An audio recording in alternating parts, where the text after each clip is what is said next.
নমস্কার বন্ধুরা, আমি সঞ্চিতা। আমার চ্যানেলে আপনাদের সকলকে স্বাগত। আজ আমি বিনা তেলে একটি চিকেনের রেসিপি আপনাদের করে দেখাবো। এই রেসিপিটিতে আমি কোনো রকম তেল, ঘি বা বাটারের ব্যবহার করিনি। সম্পূর্ণ তেল ছাড়া এই রেসিপিটি তৈরি করেছি। এই রেসিপিটি ভীষণই হেলদি হয় খেতে। বাড়িতে যদি বয়স্ক কিংবা ছোট বাচ্চা থাকে তাহলে এই রেসিপিটি তৈরি করে খাওয়াতে পারেন। এই রেসিপিটিতে আমি খুব কম মশলার ব্যবহার করেছি।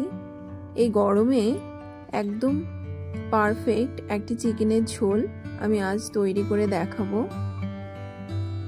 এই রেসিপিটি এতটাই টেস্টি হয় খেতে যে কাউকে না বললে সে বুঝতেই পারবে না যে এই রেসিপিটিতে তেলের ব্যবহার করা হয়নি।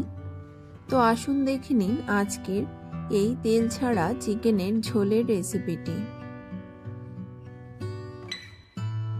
আমি এখানে 500 গ্রাম চিকেনকে পরিষ্কার করে জল দিয়ে ধুয়ে নিয়ে নিয়েছি।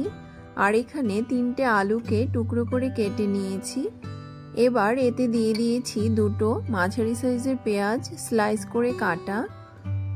আর এখানে দিয়েছি 9 থেকে 10 কোয়া রসুন। একটি টমেটো টুকরো করে কেটে দিয়ে দিয়েছি। এবার এতে দিয়েছি একটি বাটা মশলা। এতে আছে একটি পেঁয়াজ, 1 ইঞ্চি আদা আর 2 থেকে 3 কোয়া রসুন। এবার এতে দিয়ে দিয়েছি স্বাদমতো লবণ, 1 চামচ হলুদ গুঁড়ো, হাফ চামচ লাল লঙ্কার গুঁড়ো, হাফ চামচ ধনে গুঁড়ো আর দিয়েছি 1 চামচ জিরের গুঁড়ো। এখানে দিয়েছি কিছুটা গরম মশলা দিয়ে সবকিছুকে ভালোভাবে মেখে নিচ্ছি।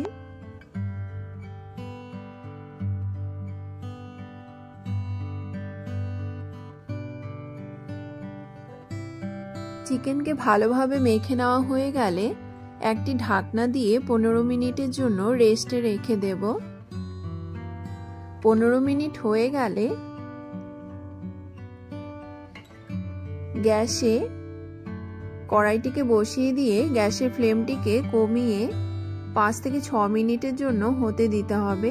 5 থেকে 6 মিনিট পর ঢাকনা তুলে দেখতে পাচ্ছেন এখানে কতটা জল বেরিয়েছে। এবার সবকিছুকে ভালোভাবে মিশিয়ে নিচ্ছি।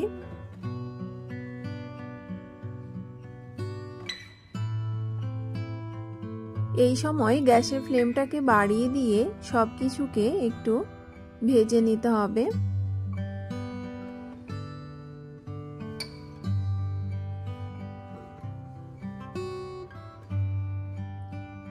এবার আবারও 5 থেকে 6 মিনিটের জন্য ঢেকে মাংস আর আলুগুলোকে সেদ্ধ হওয়ার জন্য হতে দিয়েছি। 5 থেকে 6 মিনিট পর ঢাকনা খুলে আবারও সবকিছুকে মিশিয়ে নিচ্ছি।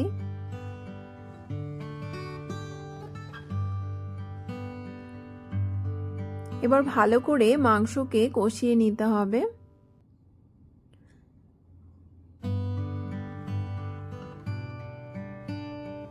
এখানে মাংস প্রায় কষানো হয়ে গেছে। আর কিছুক্ষণ কষিয়ে নিলেই মাংস একদম কষানো হয়ে যাবে।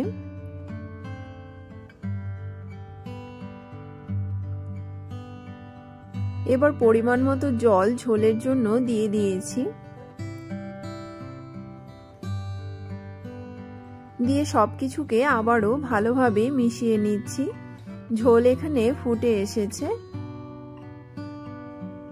আপনারা যে যেমন ঝোল খেতে পছন্দ করেন সে সেরকম ঝোল দেবেন।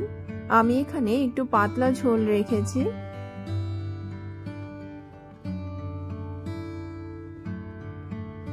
ঝোলকে খুব ভালোভাবে ফুটিয়ে নিচ্ছি। এতে সবকিছু সুন্দরভাবে সেদ্ধ হয়ে যাবে। এবার ওপর থেকে 4 থেকে 5টি চেরা কাঁচা লঙ্কা দিয়ে দিয়েছি। এখানে ঝোল প্রায় হয়ে এসেছে।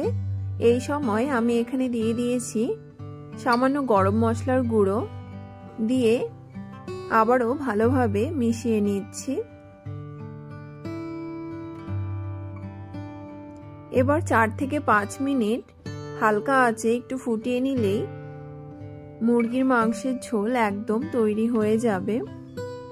এখানে দেখতেই পাচ্ছেন আমার ঝোল একদম তৈরি হয়ে গেছে সার্ভ করার জন্য।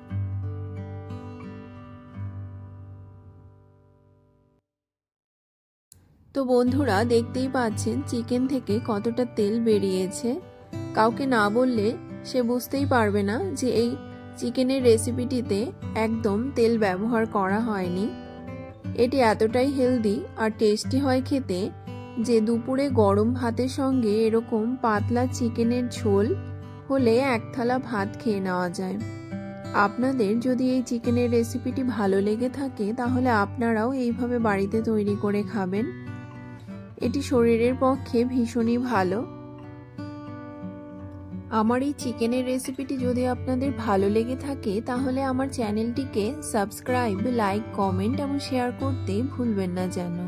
দেখা হবে আবারও কোনো নতুন রেসিপির সঙ্গে। ভালো থাকবেন, সুস্থ থাকবেন। ধন্যবাদ।